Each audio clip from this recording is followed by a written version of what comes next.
Assalamualaikum warahmatullahi wabarakatuh. Saya Adi Kevin dan saya akan lanjutkan tentang uh, paralegal gugatan perceraian Islam, yaitu bagian materi dasar-dasar hukum banding di Pengadilan Tinggi Agama.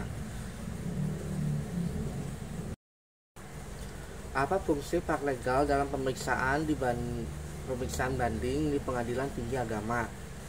Satu, agar permohonan banding dapat diterima, pembandingan harus memenuhi syarat formal atau formalitas secara kumulatif. Dua, pengajuan permohonan banding tepat waktu dari pasal 7 ayat 1 Undang-Undang Nomor 20 Tahun 1947 atau pasal 199 RBG, yaitu dalam tenggang waktu 14 hari terhitung pada keesokan hari berikutnya bagi pihak yang hadir atau diterimanya pemberitahuan amar putusan bagi pihak yang tidak hadir saat pengucapan putusan. 3. Bila hari ke-14 ada hari libur, maka tenggang waktu banding adalah hari kerja berikutnya. 4. Pembayaran panjar biaya perkara banding tepat waktu, yaitu bersamaan dengan pengajuan permohonan banding. 5. Panjar biaya perkara banding meliputi biaya kantor, kepaniteraan, biaya pemanggilan dan pemberitahuan, dan biaya materai. Jadi pengadilan tinggi menentukan pihak yang membayar biaya perkara baik pada tingkat pertama maupun pada tingkat banding dalam putusannya.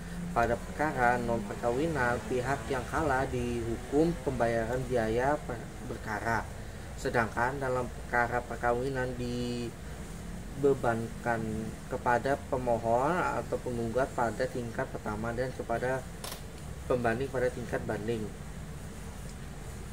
Pembanding merupakan pihak dalam putusan pengadilan pengaju, yaitu dari pasal 7 ayat 1 Undang-Undang Nomor 20 Tahun 1947, pasal 199 ayat 1 RPJ putusan MA nomor 12K AG 1993 tanggal 25 November 1994. Mereka yang bukan pihak dalam perkara tingkat pertama tidak kompeten mengajukan banding. Selanjutnya kita akan pada kuasa hukum pada perkara di pengadilan pengaju dapat mengajukan banding. 1. Bila dalam surat kuasa tersebut tercantum kuasa untuk mengajukan upaya hukum. B. Bila dalam surat kuasa tersebut tercantum kuasa untuk mengajukan banding. 3. Dengan surat kuasa khusus baru untuk mengajukan banding. Apabila kuasa dengan tindak jelas menyebutkan untuk mengajukan upaya hukum tidak memenuhi syarat formal sebagaimana ditegaskan pada putusan MA No 117K SIP 1995 pada tanggal 8 Mei 1957. Suatu surat kuasa yang isinya tidak dengan tegas menyebutkan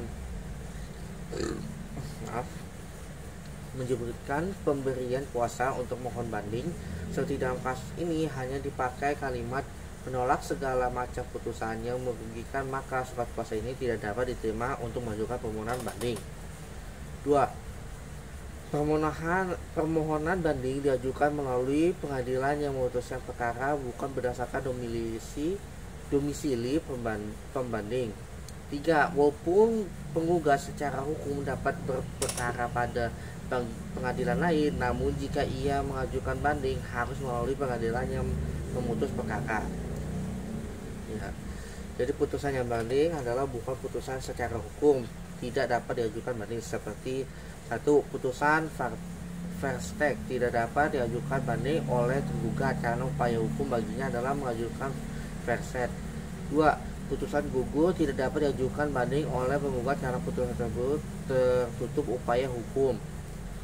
3. Putusan yang terhadapnya telah disepakati para pihak sebelumnya tidak boleh diajukan banding dalam perdamaian. 4. Putusan terhadap perkara volunteer karena upaya hukumnya adalah kasasi voluntair. 5. Putusan perdamaian tidak boleh juga. Jika seluruh formalitas tersebut terpenuhi, maka permohonan banding dinyatakan dapat diterima. Jika salah satu syarat formal permohonan banding jika tidak dipenuhi, maka permohonan pembanding dinyatakan tidak dapat diterima. Sebagai konsekuensinya adalah satu, pembanding dihukum atau dibebankan untuk membayar biaya perkara untuk tingkat banding. 2. Putusan pengadilan pengaju mempunyai kekuatan hukum tetap bila tidak diajukan kasasi. Kalau kalian ingin lebih tahu lagi lanjut tentang kumpulan peraturan tersebut, bisa baca di sini, ada bukunya, bisa cari online atau mungkin bisa beli bukunya di toko buku. Sekian, ini saja hanya bisa saya sampaikan. Mohon maaf atas kesalahan dalam penjelasan saya. Assalamualaikum warahmatullahi wabarakatuh.